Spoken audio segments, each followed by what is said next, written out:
Gumeystaha Israa'iil ayaa markii ugu horeysay masjidka Al-Aqsa kabaha la galay isagoo halkaasna ka abuuray rabshado waaweyn oo dhibaato ka soo gaadhay dadka reer Falastiin ee ku cibaadaysanayay masjidka Al-Aqsa. Al-Aqsa oo ka mid ah tiirasha Islaamka waxaa burburin iyo rabshado ka wada Israa'iil iyo askarteeda.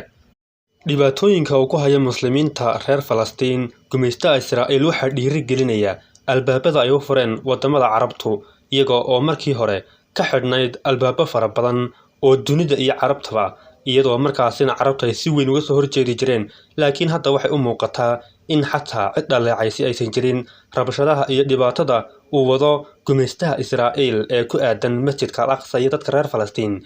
iyo in la iska ilaawaba qadiyadda reer Falastiin iyo ay xaq u leeyihiin dhulkooda. Gumeystaha Israa'iil dhibaatada waxa uu fudeydiyay oo markaasi uusan u malaynaynin in haatan ay tahay kaliya qadiyad ku kooban reer Falastiin oo ay awood ku muquurin karaan gumeystaha Israa'iil oo ay ka dambeeyaan Mareykanka iyo xulfadiisu. Dhibaatada weyn ee ka jirta masjidka Al-Aqsa oo rabshadii ugu dambeeyay ee ka dhacay ay ahaayeen kuwo aad looga naxo, dunida Islaamkana ay aad qulubtooda u kicisay dhibaatada uu mar walba uu ku hayo muslimiinta dadkaasi iyo masjidka Al-Aqsa. Falastiin waa dhul xor ahaa boqolaal sano, laakiin waxaa dhibaato ay ka timid kadib markii 70kii sano ee u dambeeyay halkaas lagu beeray yuhuud fara badan kuwaasi oo haatanba ku qabsaday dadka reer Falastiin dhulkooda. Dhibaatadan uu abuuray gumeystaha Israa'iil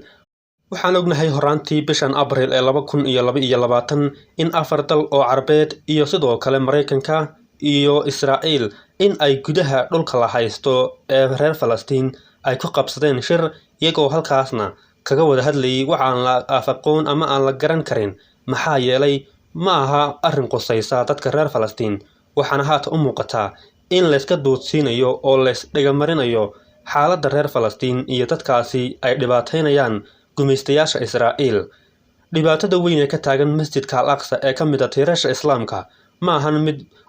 ay gaar u leeyihiin reer Falastiin, ma aha mid ay cid gaar ah leedahay, ee waa wax ka dhaxeeya dunida Islaamka oo dhan oo ay tahay inuu qof walba uu ka falceliyo oo aad uga naxo, oo ay tahay inuu qof walba ku dhiiranaado in uu qayb ku leeyahay oo uu u dhinto oo uu halgamo masjidka Al-Aqsa ee ka mid ah tiirasha Islaamka. Halganka ay ku jiraan dadka reer Falastiin ee ay kula jiraan gumeystaha Israa'iil waxaa dhabarka ka jebiyay oo markaasi dhibaato ku ah dalalka Carbeed ee iyagu albaabada u furay gumeystaha Israa'iil, maxaa yeelay waxaa jira heshiisyo fara badan oo dunida Carabtu ay la gashay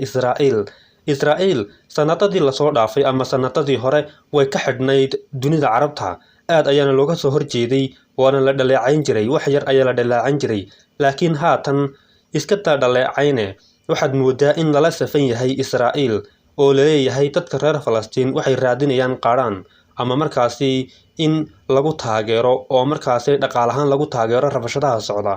si markaasi looga naxo oo loo yidhaahdo dadkan waa la dhibaateeyay. Dabcan waa sida ay aaminsan yihiin dad badan oo Carbeed ama dowladaha Carbeed. Toddobaadyadii aan soo dhaafnay dabcan sidaan la soconay baraha bulshada ama warbaahinta waxay dhibaatooyin rabshado oo markaasi dad badan oo Israa'iiliyiin lagu laayay Israa'iiliyiin fara badan oo Yuhuud ayaa la laayay toddobaadyadii aan soo dhaafnay dabcan sidaan la soconay, taasi oo markaasi 10 Israa'iil Yuhuud la laayay, taas oo ay laayeen dad markaasi iyagu ay dhibaateeyeen oo Yuhuud ay dhibaateeyeen, caradina la dilay 10 Yuhuuda. maxaa yeelay dadka Islaamku isma dhiibi doonaan ee reer Falastiin wayna laayeen dad badan oo Yuhuuda. taasna waxay sababtay in ay markaasi Israa'iil iyaduna kaga falceliso in markii ugu horeysay ay masjidka Al-Aqsa ay kabaha la galaan oo ay u adeegsadaan sunta dadka ka ilmeysiisa bambooyinka gudaha isla masjidka Al-Aqsa. weerarka Israa'iil sidoo kale waxaa ka hadlay wasaaradda arrimaha dibadda ee dalka Turkiga oo si adag u dhaleecaysay weerarka gumeystaha Israa'iil oo ku qaaday masjidka Al-Aqsa. sidoo kale waxaa iyaduna cambaaraysay oo si adag uga soo horjeesatay wasaaradda arrimaha dibadda ee Ruushka xilli ay cakiran tahay xiisadda u dhaxaysa reer galbeedka iyo Ruushka oo aad moodid in uu Ruushku rabo inuu la safto ama uu hanto qulubta dadka Islaamka ah, wuxuuna aad u cambaareeyay Israa'iil isagoo ku tilmaamay inay tahay dalka kaliya ee haysta dhul kale oo waddan kale leeyahay. waa sida lagu sheegay wasaaradda arrimaha dibadda ee Ruushka war qoraal oo ay soo dhigtay barteeda internetka. waxayna moodaa in ay wax walba iska caadi yihiin. Waa wax aad looga naxo oo ay tahay inuu qof walba dareemo dhibaatada halkaas ka jirta iyo masjidka Al-Aqsa in la xoreeyo inuu qof walba mas'uul ka yahay.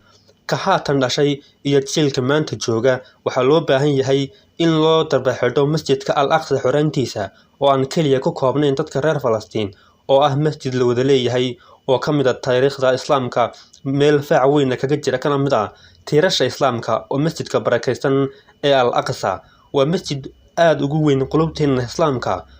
mana isdhiibi doonaan dadka reer Falastiin ee dega halkaasi wayna xoroobi doonaan insha Allah mar aan fogeyn